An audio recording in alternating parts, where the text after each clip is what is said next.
Good morning, I'm Trinity Chavez. It is Wednesday, February 21st, and you are watching NYSC TV Live. We are coming to you from the cradle of capitalism on the corner of Wall and Broad Street in Lower Manhattan. And while the New York Stock Exchange is best known for being the epicenter of global financial markets, it has also been hosting many meaningful events, initiatives, and celebrations from organizations around the world. And today we are celebrating the National Museum of African American History and Culture as a part of Black History Month. And to honor the occasion, our team has been working here all night, putting up its branding all over this iconic building, including their logo on the cubes behind me above the trading floor. Meantime, Kevin Young, the director of the museum, will ring the opening bell in less than a half an hour. And the museum is not only a national museum devoted exclusively to the documentation of African American life, history, and culture, the museum was established by an act of Congress in 2003. Following decades of efforts to promote and highlight the contributions of African Americans. And currently, the museum holds more than 40,000 artifacts, and nearly 100,000 people have become members. Now, in September 2016, the museum opened its doors to the public as the 19th Museum of the Smithsonian Institution. And at the opening of the ceremony, Barack Obama, the first African American president in the U.S., has said that the museum will, quote, tell an essential part of American history story, one that at times has been overlooked. We come not just for today, but for all time. Other attendees included civil rights icon John Lewis, former presidents George W. Bush, Bill Clinton, and Chief Justice John Roberts. Now, here's the significance of the museum in the words of its Andrew W. Mellon director, Kevin Young. Let's take a listen.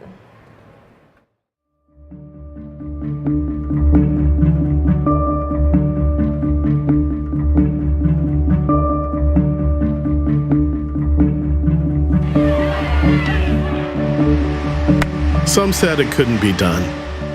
Others said it shouldn't be done. But nearly 100 years after veterans first petitioned for a memorial on the National Mall, and we marched, made waves, and Representative John Lewis urged, the National Museum of African American History and Culture broke ground, went up and up. The building is a work of art, an arc, a work of African and African American ironwork, a work of bronze and greenness and reflection, a site for looking out and looking back, looking around, a home for history, a crown, a testament, a crowning achievement. But to come alive, the building needed you to tell a people's journey and a nation's story. And folks came, bringing history with them, bringing treasures and trusting us with family Bibles and long-held stories, with living history, with the resting places for their sons, the hopes of their daughters, the joys and challenges, the championing of community, holding history in their hands and fists. We sought out the miracles of the everyday, showing artifacts and artisans and artistry, raising up the Moses of our people, celebrating our kings and queens and empresses, our own Black shining prince, our dukes and divas, all the while knowing that royalty is what we name on those we honor, lift, rise, those brothers and sisters and all kinds of kin who wear crowns of their own, who raise flags, cooked the greens and the gumbo, stoked the fires and fed the flame, stole away and sang. The point of freedom, Toni Morrison reminds us, is to free someone else. We quilted freedom, lit it, built it, spoke it, unspoke it, dreamt it, and lived it. We rose, we flew, we aimed, we laughed, we drew. We made life for the living, for the many, not the few. We made a way out of no way. We knew. We looked to the future we brought into view. We knew history didn't happen, was made by you. Let's recognize ourselves and each other As we enter this new era, from the vista of history and the heights of the museum, we build on a bright future, knowing that history is yours to make, to find, to live.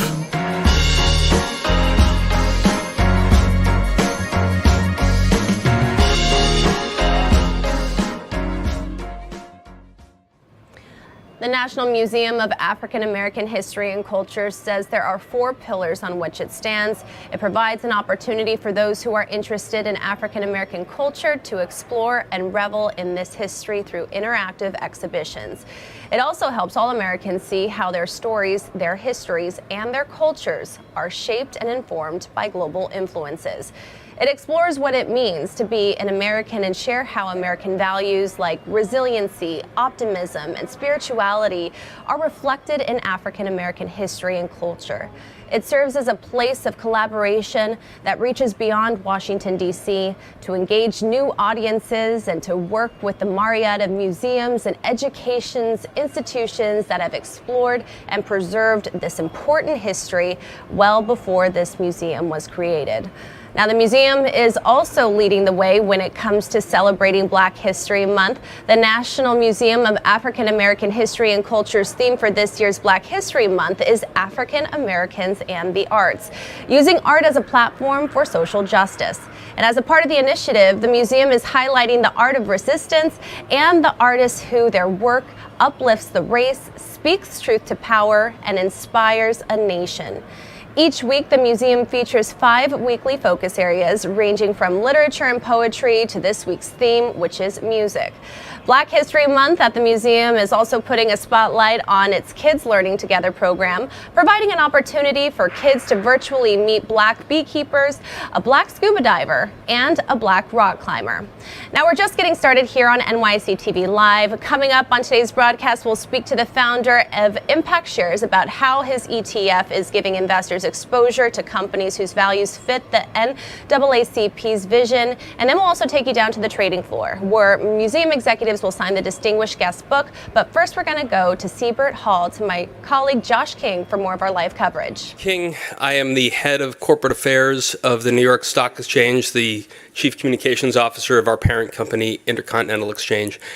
And on behalf of Lynn Martin, our president, and Sharon Bowen, our chair, who I think is known to many of you, it is our profound honor to welcome the Museum of African American History and Culture to ring our opening bell in honor of Black History Month. Welcome, everybody.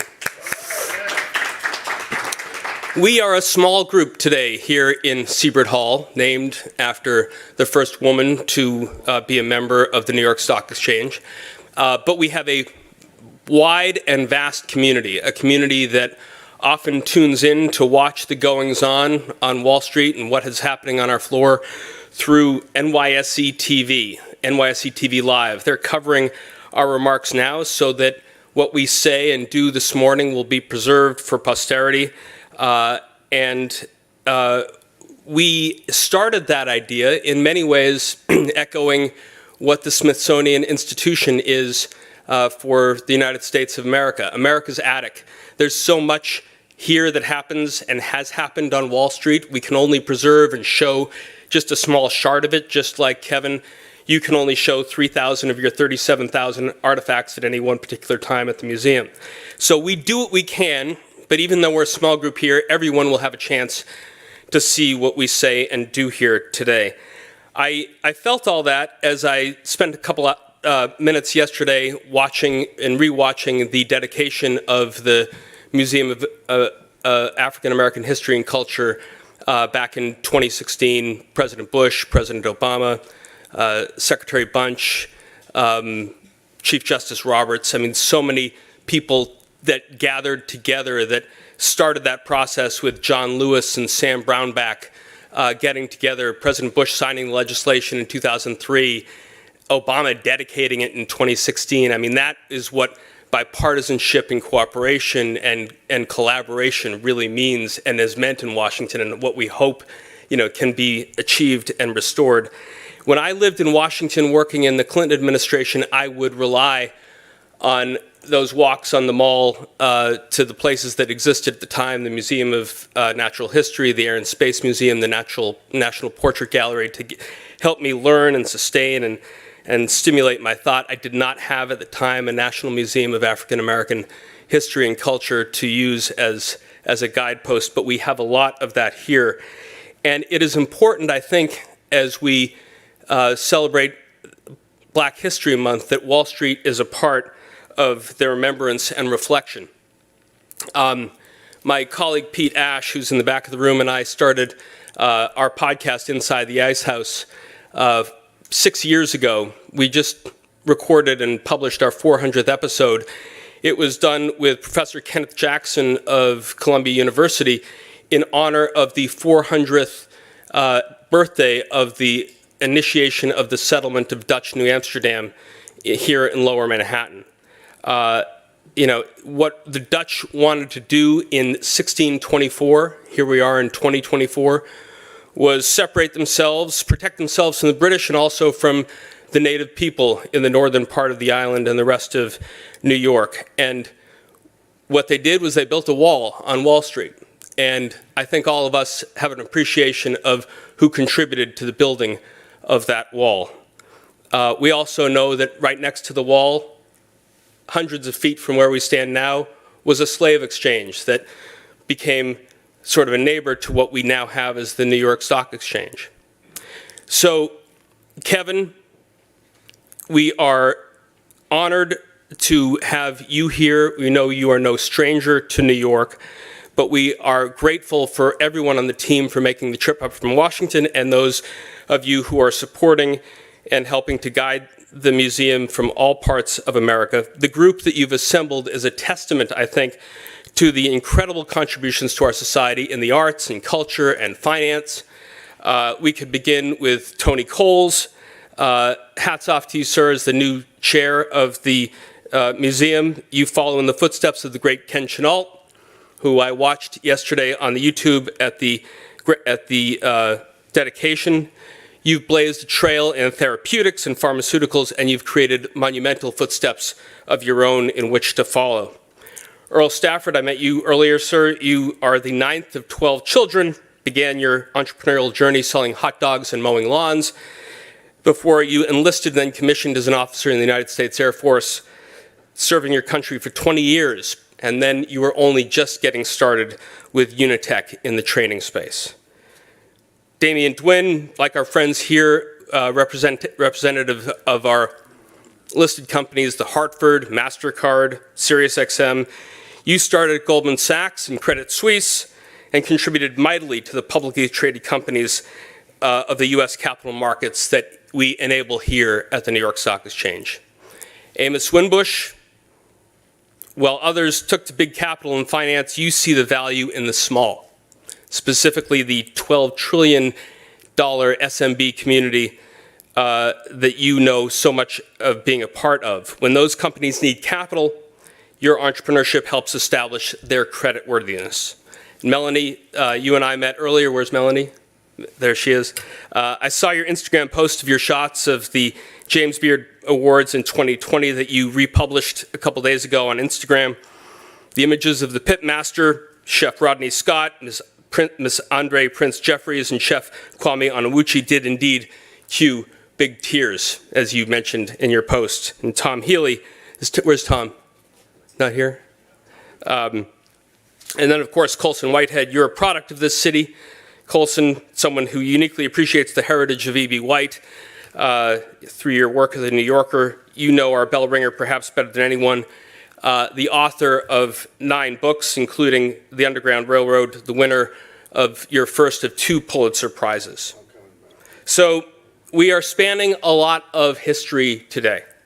The story of African Americans and New York Stock Exchange goes back really just 75 years that we've chronicled, that Pete and his team have tried to keep their eyes on. Thorvald McGregor with the firm Mercer Hicks and Lawrence Lewis with Abraham and Company were the first African-American registered stockbrokers, both in 1949, 75 years ago.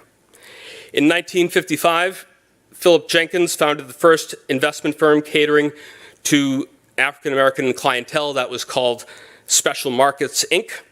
10 years later, in 1965, June Middleton from the firm Hornblower, Weeks, Hemphill, and Noyes became the first African-American female securities salesperson. And 5 years after that, 1970, Joseph Searles, who played football with the New York Giants and was an aide to Mayor John Lindsay, became the first African-American member of the New York Stock Exchange.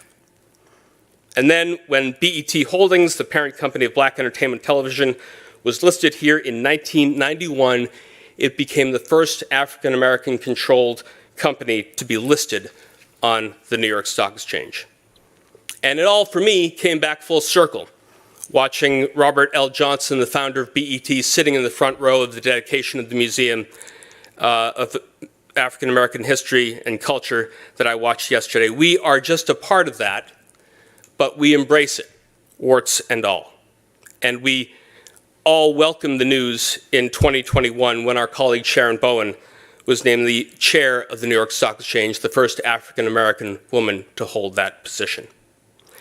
So, as I watched that video, and all those speakers that led up to the president, I reflected on what he said and what he shared that day. And just want to share for you all today and for our viewers on NYSC TV a part of President Obama's speech. He said, "Beyond the majesty of the building, what makes this occasion so special is the largest story it contains. Below us, this building reaches down 70 feet, its roots spreading far wider and deeper than any tree on this mall. And on its lowest level, after you walk past remnants of a slave ship, after you reflect on the immortal declaration that all men are created equal, you can see a block of stone. On top of this stone sits a historical marker weathered by the ages. That marker reads, General Andrew Jackson and Henry Clay spoke from this slave block during the year 1830. President Obama began his remarks quoting James Baldwin, "For while the tale of how we suffer and how we are delighted and how we must triumph is never new, it must always be heard." Kevin Young, can we hear from you now?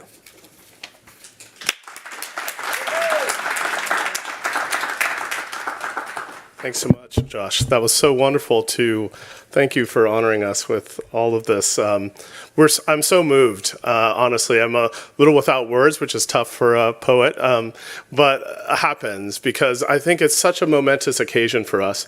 We feel so honored to be here as a group, and you heard some of the wonderful luminaries and friends and family who are in the room. I do want to shout out my son, Mac Young. It's so great to have him here.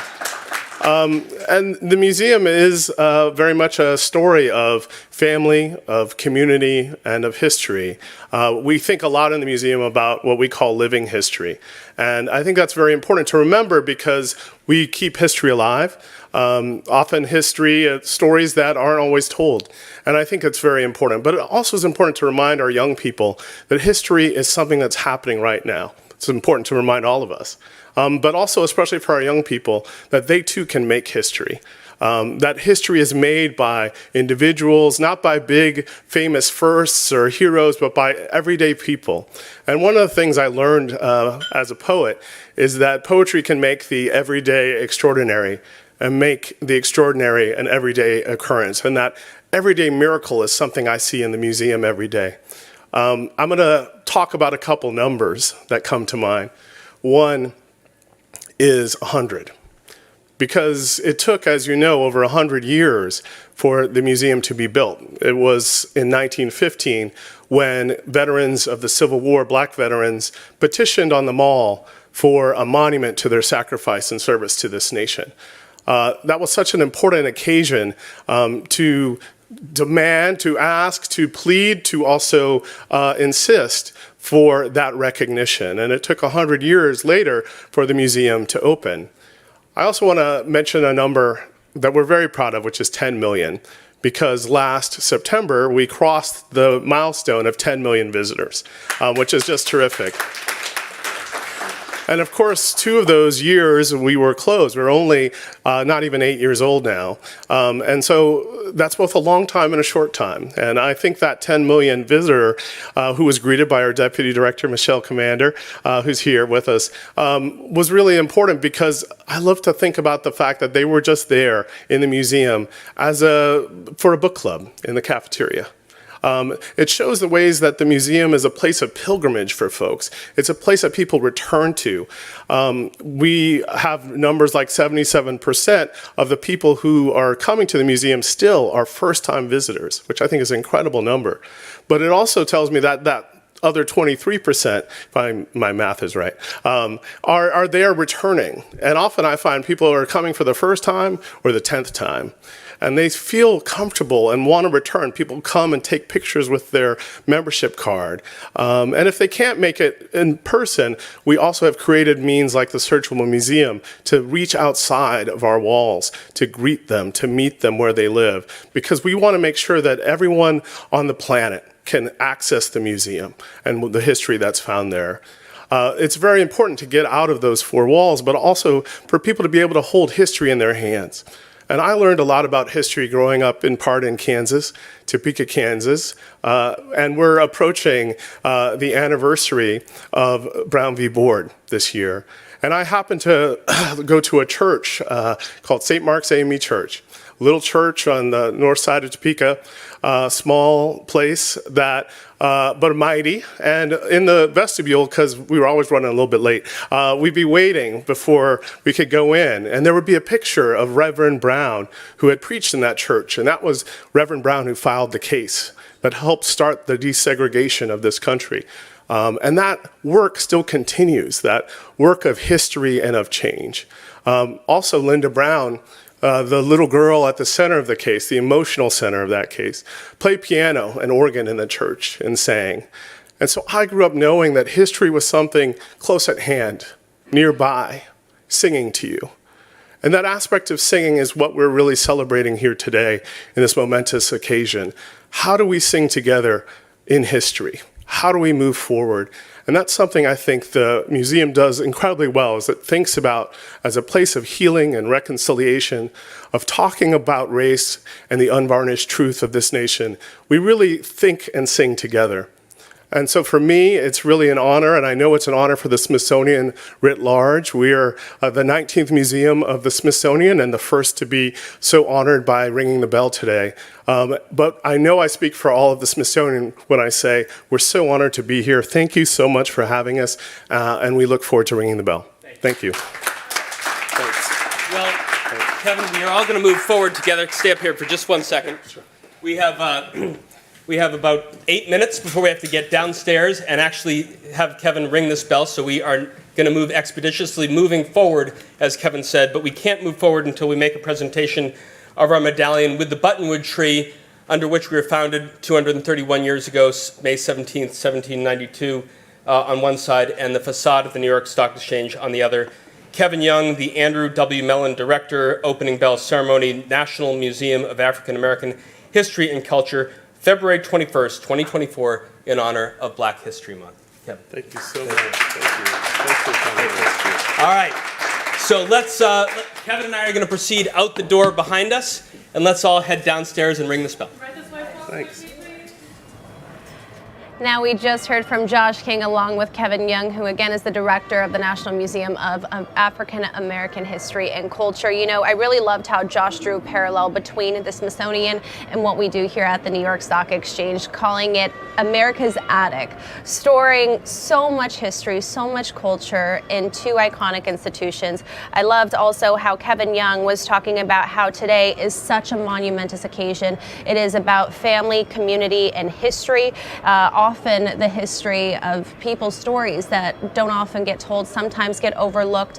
And then just really talking about how today is, again, a significant moment of celebrating over 10 million people, 10 million visitors who have now visited the Smithsonian. Again, today is all about them, the celebration here at the New York Stock Exchange. But we're going to switch gears a little bit. Joining me now to talk all the way from Dallas is the founder of Impact Shares, Ethan Powell. Good morning, Ethan. Apologies.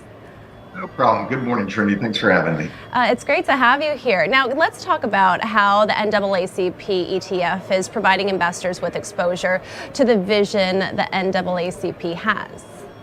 Well, it starts with this whole anti-ESG sentiment that's in the marketplace right now. And the way we think about that is every dollar you consume, every dollar you invest impacts the world around you. And the question you have to ask yourself is how intentional do you want to be with that impact? And if you want to be intentional, who are the people, process, and philosophies providing those social and environmental outcomes that you're seeking? And for us, when we were looking at our Minority Empowerment Fund, partnering with the NAACP was a logical conclusion. Founded in 1909, one of the largest social activist organizations in the country, really looking after communities of color. And what we did was we helped them interpret their corporate scorecard that they'd begun in the 90s, working with Sustainalytics to create 20 screens that reflected their vision and aspiration of what a good corporate citizen is. And then we, working with Sustainalytics, score all of the companies based on those criteria and develop a portfolio that you can feel confident reflects the values of the NAACP as it relates to empowering communities of color in the United States. And how does Impact Shares determine how much it weighs each of its holdings within the NAACP ETF? That's a great question. And for us, it's really more, when it comes to portfolio construction, about achieving a financial outcome, right? So we want to mirror the broader market. If the Russell 1000 has 25% tech, then our portfolio will have 25% tech. But those tech leaders that we're investing in are leading based off of their policies and procedures related around social inclusion and social justice. Now, the sectors with the most weight are tech, healthcare, and financial services, right? So what are companies in these sectors doing that aligns with the NAACP's vision for more closely, rather? Yeah, well, we do have some sector-specific screens, but for the most part, our 20 screens really deal with fair hiring, pay, and promotion practices, supplier diversity programs, freedom of association programs, diversity and discrimination policies and procedures, and diversity on senior leadership.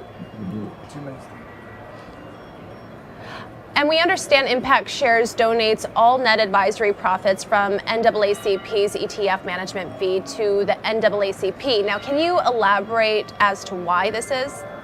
Sure. Impact Shares is set up as a 501c3 SEC registered investment advisor, and our whole goal is to build a platform where instead of having this broad concept of ESG, we have partnerships with leading social and environmental advocacy groups that reflect best practices and very specific social and environmental concepts. So if you think of what State Street did with the spiders, and they created access to each sector of the economy, that's what we're trying to do with social and environmental issues, so that you as an individual investor can create a bespoke ESG portfolio that's reflective of your personal social and environmental priorities with even a pretty modest portfolio. Now, Ethan, would you say that those are your major priorities for 2024, or what are you focusing on now? Well, certainly scaling our existing concepts. We've got two equity funds, our Women's Empowerment Fund that's partnered with the YWCA, our NAACP fund, which we discussed. We have an affordable housing fund that's designed to funnel money into historically redlined communities. And so really it's growing our existing strategies, getting scale and visibility, because ultimately that's how you create the type of impact these funds were designed to create. Great. Well, thank you so much, Ethan, for joining me this morning. I look forward to speaking to you again soon. Thank you, Trinity. All right, we're about 15 seconds out from opening up the U.S. equity markets. I will meet you on the trading floor for more of our live coverage there, but for now, we're going to listen in.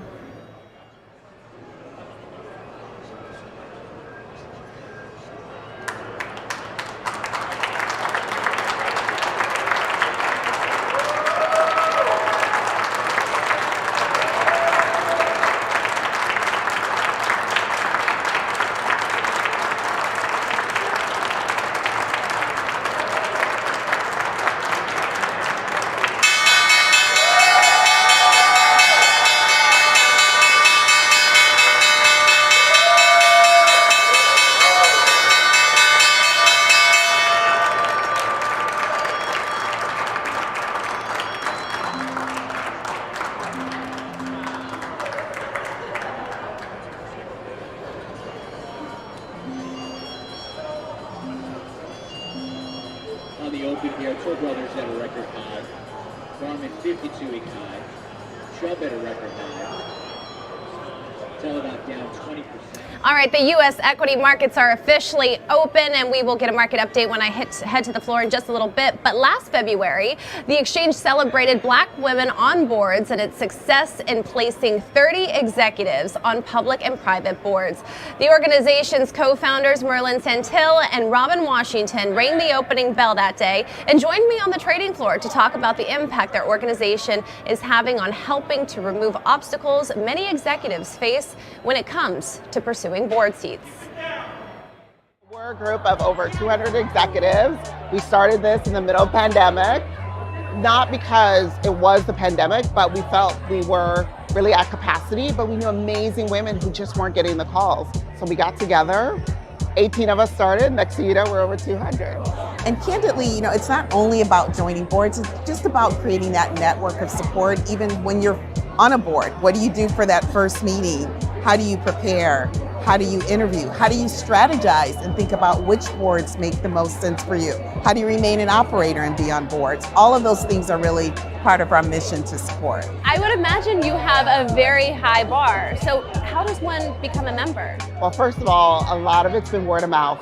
We did no marketing, and a lot of it is just friends that we know, referrals. We're also focused on mid-career, so we're getting references from the people who are in the network, looking for those in the next generation. So, and if you're outside of the network, I still do one-on-ones to make sure it really keeps it at the C-suite level. And part of our role is, if you think about women that are on boards, how can we sponsor those that aren't? How can we provide that in-depth, kind of Chatham's House rule exposure to what to do and not do? And to Merlin said, I think the other thing that we found is it's not even only about boards. How do we support women ascending to the C-suite? But clearly that's an important part of the pipeline that will lead to the next generation of board members. How can an individual or a specific company be most helpful to you? Well, I would say being here to support just all the mission, the work that we've done. We're excited that we placed over 30 people. And it's really just, if you need a board member, don't say you can't find them, because we can find them for you. So that's the most exciting thing for me. We want to give back.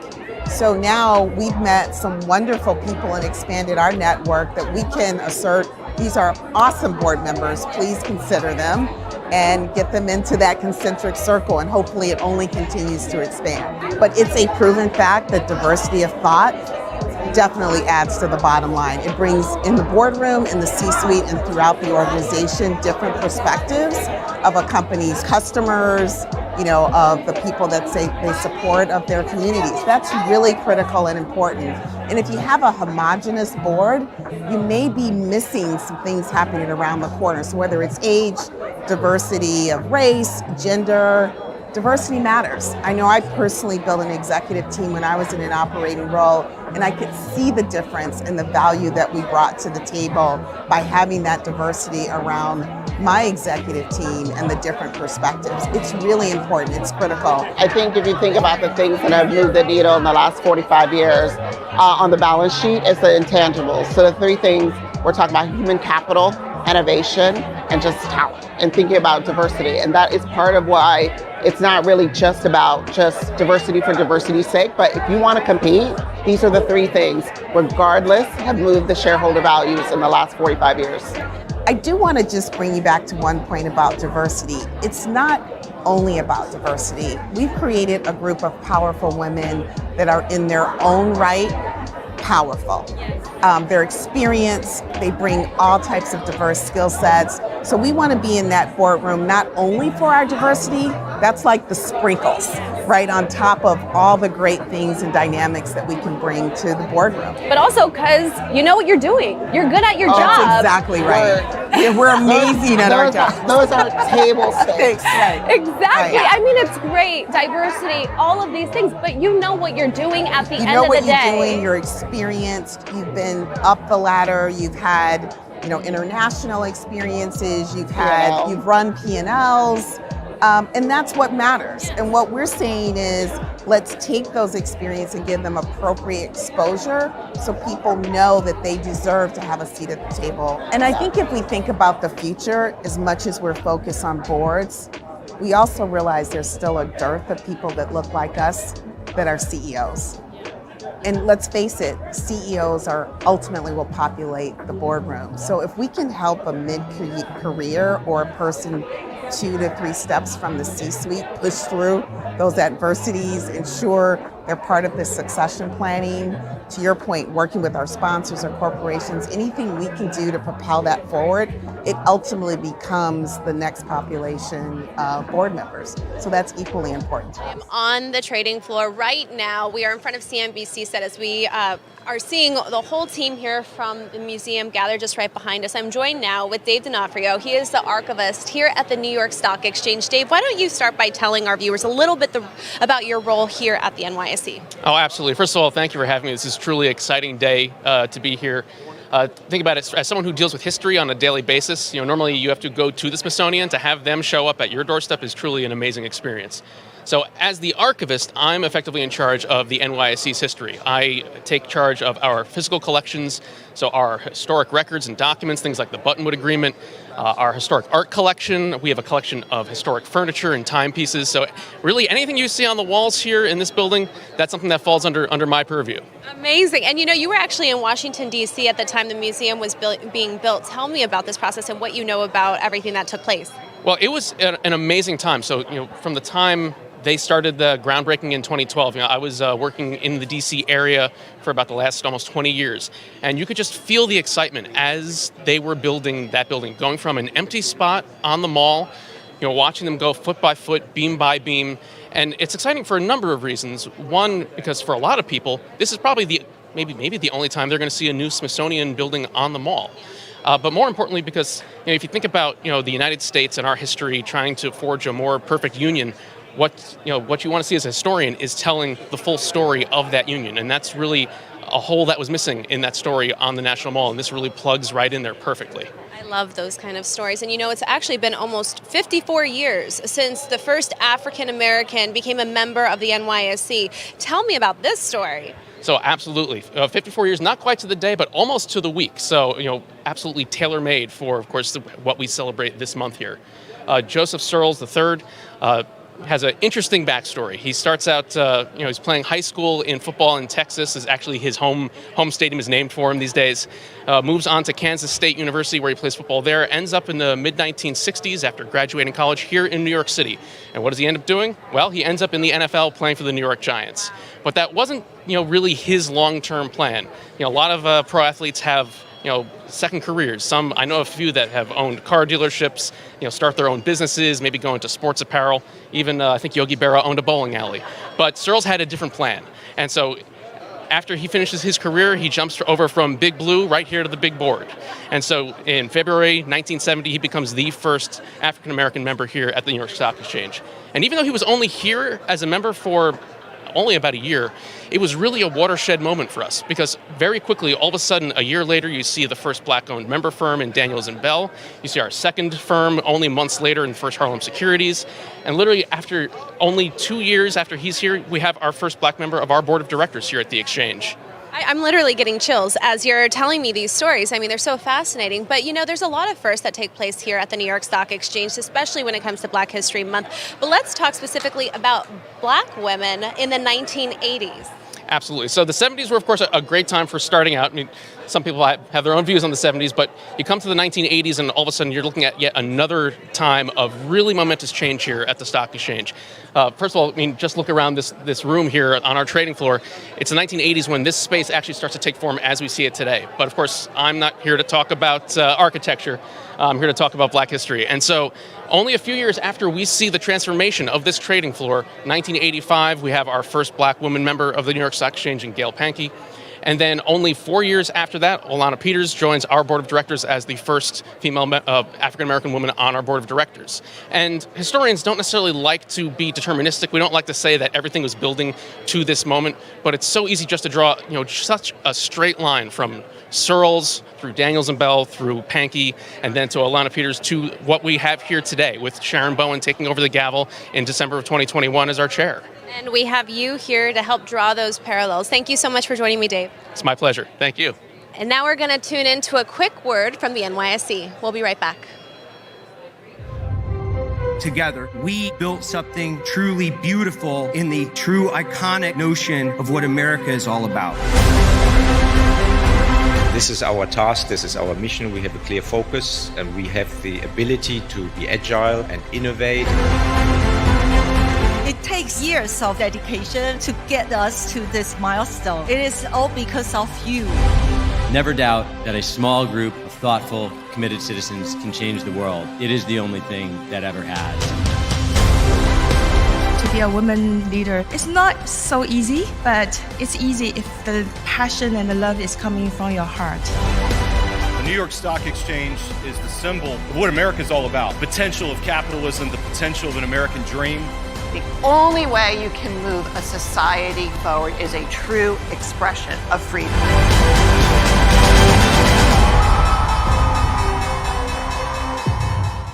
I am now joined with Kevin Young, who you heard from earlier in Siebert Hall, but we just heard him ring the opening bell. How are you feeling right now? You opened up the U.S. equity market. It was very exciting. We were really honored at the museum to open the markets, but also to ring the bell in honor of Black History Month. And the whole Smithsonian is behind us in excitement because we're the first Smithsonian so honored to be here and just to commemorate this important month. And we celebrate Black history, of course, 364 days a year. We're open that much and then online all the time. And talk to me more about from where you sit. How is the Smithsonian helping educate younger generations about Black history?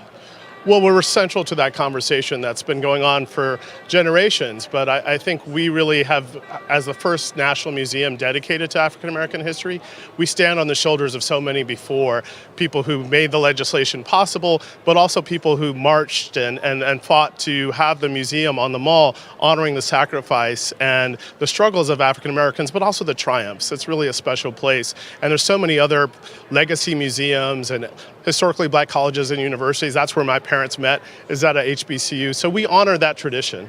And when you think about the significance of today, tell me what comes to mind. Well, what comes to mind is thinking about Black history. And, I think so much about 100 years ago, over 100 years ago, Black veterans of the Civil War petitioned for a monument on the Mall for their sacrifice and service. And we're in that tradition. Here we are on the Mall.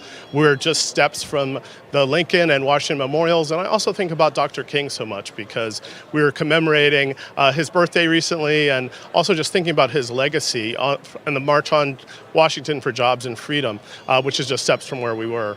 And I was listening to your remarks in Siebert Hall on the 7th floor here and at the New York Stock Exchange. You were talking about how you welcomed your 10 millionth visitor at your museum. I mean, that's hugely significant. I mean, you've only been open 8 years. I know, not even 8 years, which is so exciting. And of course, for 2 of those, we were closed with smaller hours because of COVID. And so for us, it's really special. And what I love about that 10 millionth visitor is she was just in the museum for a book club in our delicious cafeteria. And so she sees it as a place of pilgrimage. We're a place of pilgrimage and return for people. Do you have anything else that you would like to tell people who are tuning into NYSE TV Live or to your supporters? Just, we're really embracing living history and the idea that history lives in you, history is happening all around us, and that you too can make history. And telling that story, especially to our young people, is so important. It's important this month, this day, and every day. And helping remind them that they too are history makers and are people who can make change is really special. Kevin, it's been a pleasure. Thank you so much. Us. I'll see you later. Take care. I'm going to bring in Mr. King now, who you all heard speaking in Siebert Hall. I mean, Josh, what a great day. Well, Trinity, it was great to have the National Museum of African American History and Culture here today. And, I spent some time kind of remembering what it was like, as Kevin just said, less than 8 years ago at the dedication. And you think of the bipartisan support and collaboration that went into that. President Bush was the guy who signed legislation when it was put forward by the then Speaker of the House and Sam Brownback of Kansas, John Lewis of Georgia, bipartisan cooperation. And it was dedicated by President Barack Obama in this beautiful celebration that included remarks by John Roberts and so many other people. And then the process for us is just reflecting what the New York Stock Exchange's own history and what Wall Street's own history means to Black History Month and to what the messages of the Museum of African American History and Culture. And it's true that here we are celebrating the 400th anniversary of the founding of the Dutch settlement, New Amsterdam in New York City, which was demarked by this wall along Wall Street that was meant to sort of protect the Dutch settlers from the potentially marauding British and the native peoples that were in the rest of the island of Manhattan. And how did they build that wall? Well, they built it with contributions from the residents, but also slaves. And within that wall, there was a slave market right here on Wall Street. So here we are, a slave exchange. So here we are at the New York Stock Exchange, almost 232 years after our founding. But we need to sort of embrace and own all of the history, which was really the message of the dedication of this museum, that we need to own and lean into our history, learn from it, and grow from it, and move forward from it. Can you talk to me from where you sit more about the initiatives or programs that the NYSE does to really promote inclusion, diversity, specifically when it comes to Black History Month? Well, every year it becomes sort of an interesting and important exercise for all of us around the end of the prior year going into this year. We know that February is going to be Black History Month. We reach out not only to talk about the things that we ourselves do, but as you well know, 2,400 companies strong is the community of the New York Stock Exchange. And so many of those companies have diversity initiatives and programs. Just today we had the Hartford and several other companies here, but throughout this month, if you keep your eye on the podium, you see us celebrating the work of our listed companies and all of the work that they're doing. So part of our job is to be a reflection and a platform for all of the members of the NYSE community and what they're doing. Well, thank you so much, Josh, for joining me. Trinity, it's great to be with you. All right, I will let you go. Now I'm going to toss it to Floor Talk. Our colleague Judy Shaw spoke with Harold Butler, the head of Citi's Diverse Financial Institutions Group. So let's take a look at that. The Diverse Financial Institutions Group was created as part of our overall commitment to help reduce the racial wealth gap. So after George Floyd, the murder of George Floyd, and when many firms made commitments to the street to do their part, Citi made ours, and it was important. It remains important today. But what was key about our commitment is that we knew it didn't just stop at a set of aspirational goals. It needed to go further. And so DFIG is what we refer to it as affectionately, was created to be the execution arm, if you will, of a set of goals that help Citi fulfill its commitment to the street, right? And to engage and lead the way with other financial institutions, to be a catalyst for customers and how they would engage the space, but moreover, to be able to support minority, diverse broker-dealers and banks. So that's sort of how we touch and fulfill some of our commitments, is through financial institutions. That's what my group does. Mm-hmm. All right, so tell me, Harold, why is it important for firms like Citi to support MDIs? Yeah, it's a great question. And I think fundamentally at the heart of it, it's all about data, right? So if you just take a step back and you think about the data element of it, right? It's good to have a great strategy that does good and feels good. But, we'll take Black communities, for example, using them as an example. There's still 47% of Black households that remain underbanked or non-banked, right? So if you just think about the sheer economic power of that on the number side, and you think about the best way to address that, large banks like Citi and regional banks should all be looking at it from multiple lenses and then using MDIs as a catalyst to drive change, right? And at the same time, be able to do things to drive value, right, to their shareholders, and things that can drive and put the value right back into the communities through the financial institutions themselves, right? So that's kind of the way we look at it a little bit, is to use the banks, the MDI community, to help empower and enrich their ability to drive solutions to the communities they serve. So earlier you mentioned George Floyd. Yes. Tell me, what's your assessment of the changes made on Wall Street in terms of a commitment to diversity over the last several years, particularly since the death of George Floyd? Yes, it's a great question, right? And I think many are asking that question. I would tell you this. I think when it comes to minority deposit institutions, they are in the best position that they've been in decades, right? I think it's a positive story, Judy, as to where we sort of began and where we are now. Sure, there's always going to be more work that needs to be done, right? That the work, I think, is ongoing, right? Maybe there are new challenges and new opportunities, but I think much has been done to change the narrative. Before George Floyd, there were roughly 19 Black financial institutions. Today there are 21. So we're starting to see growth in the space, but more importantly, the banks themselves have become incredibly well capitalized, the majority of them, right? So from banks like Citi and other financial institutions, corporates have all sort of been doing their part to put capital on these balance sheets, to include the government. The government did a great job with ESIP funding, over $9 billion they put into the space. Some of these banks double in size like almost overnight. That's a great narrative, right?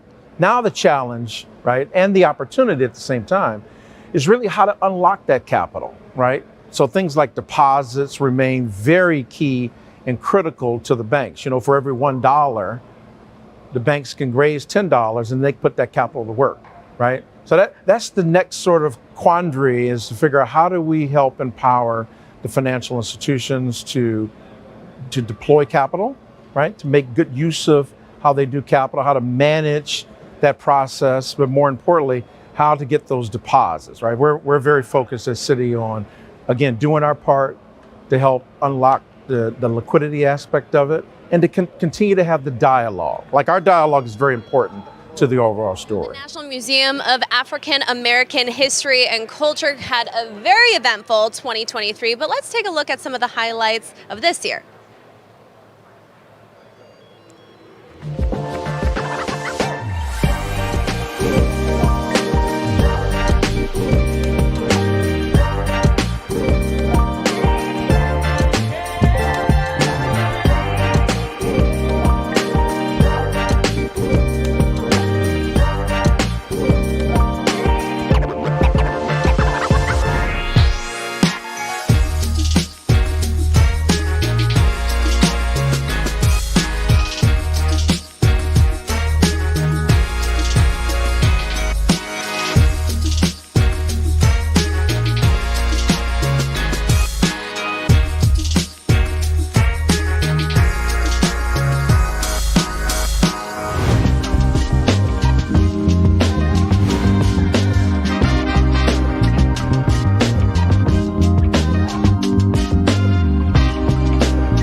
Now, a premium whiskey brand is shaking up the spirits industry, but it's also embracing American history.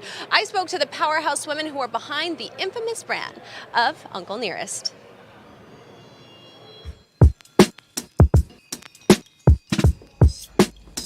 Welcome, ladies, to the New York Stock Exchange. Hello. Thank you. It's nice meeting you. Yes, nice to meet you too. So we're in 1792, the exclusive restaurant here at the New York Stock Exchange, and I thought we could have a little tasting. Oh yeah, Yes? we're ready for it. Yes, we're ready. Let's go get And set this up. is gorgeous. Our whiskey honors Nearest Green, a once enslaved man that most people didn't know about until 2017. Nearest Green not only taught a young Jack Daniel, but he also made history of his own. He is known for and given credit for helping to perfect what is known as the Lincoln County process, the process of filtering whiskey through sugar maple charcoal. Nearest Green is also the first African American master distiller. So this was the first brand to really embrace everyone, not just white males, that demographic, but also the other 70% of this country that are women and BIPOC, and say, listen, we're not just going to make something that, you know, has a great story or that we have great marketing, great branding, great PR. We have all of that. But we're also the most awarded bourbon of 2019, 2020, 2021, and 2022. And it's not like we're not going up against every major bourbon that people drink. Absolutely. We take best in class across the board. Well, I will say, this is my second time here. And Lynn Martin is absolutely incredible. I think most people don't know that the president of the New York Stock Exchange is a woman. And most people don't know that the fastest growing American whiskey or bourbon of all time has an all-woman leadership team. I love that. Everybody. Oh my God. And so I think that you have these two iconic brands that are being led by women. Our whiskey is for everybody. Well, I have to say, you know, I'm excited about today because I've never had whiskey. Uh-oh. So you're making a new consumer out of me today. And I'm you're very starting high price. Yes. I mean, you're so bold, Trinity. Yes. To start, so we don't have a single whiskey below 93 proof. Oh my God. Not a single one. So the best way to do a proper whiskey tasting, especially for someone who has never tasted whiskey, I want you to bring the glass up to your nose, open your mouth ever so slightly, and then I want you to just kind of wave the glass back and forth across your nostrils. And then I want you to take just a sip and give it a work in your mouth. And that is to awaken your palate. To engage all your senses there, okay? It didn't burn my throat. It didn't. It was very smooth. Very smooth. Oh my, Can I take this because I'm going to make for you what she and Caroline actually had last night. Okay. Since we're into this. Okay. Oh my goodness, that's good. It really is. I love that. Say if somebody is just starting off, you know, drinking whiskey and it's too strong for them, this is a good... It's a perfect way. Perfect. Okay, well, so... it depends. You try it because this is your first time. Yes. And see what you think. I mean, I have to say I liked the first one with just straight... I love it just like this. But now say it again. It doesn't burn your throat, right? Do I need to... No, it didn't burn my throat. It didn't burn my throat. It was very flavorful and it awakened my taste buds. Yeah, it doesn't burn though. No, it doesn't. It's full... I want to say full body because I do drink wine, this but I don't. is full body. Yes, it's so full body. It's so flavorful and smooth. Yeah. So okay, let's try this one now. I drink full body wines, and this is my kind of whiskey for sure. It's so refreshing and so nice. Do not. This is So it. tell me something though. Like, what are you looking forward to most come the future? Greeting the patrons, the guests, the fans at Humble Baron. That is my the thing I'm most looking forward to in the immediate future. Okay. Of course, we'll continue to crisscross this globe. Yes, we will. Telling this story. Yes. And pouring this beautiful whiskey. And coming back for part 2. Absolutely. Cheers to that. Cheers to that. Cheers. Oh, so good. So good.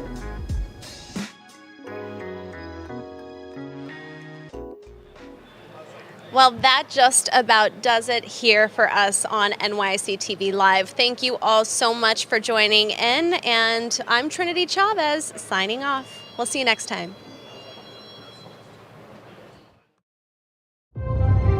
Together, we built something truly beautiful in the true iconic notion of what America is all about. This is our task, this is our mission. We have a clear focus and we have the ability to be agile and innovate. It takes years of dedication to get us to this milestone. It is all because of you.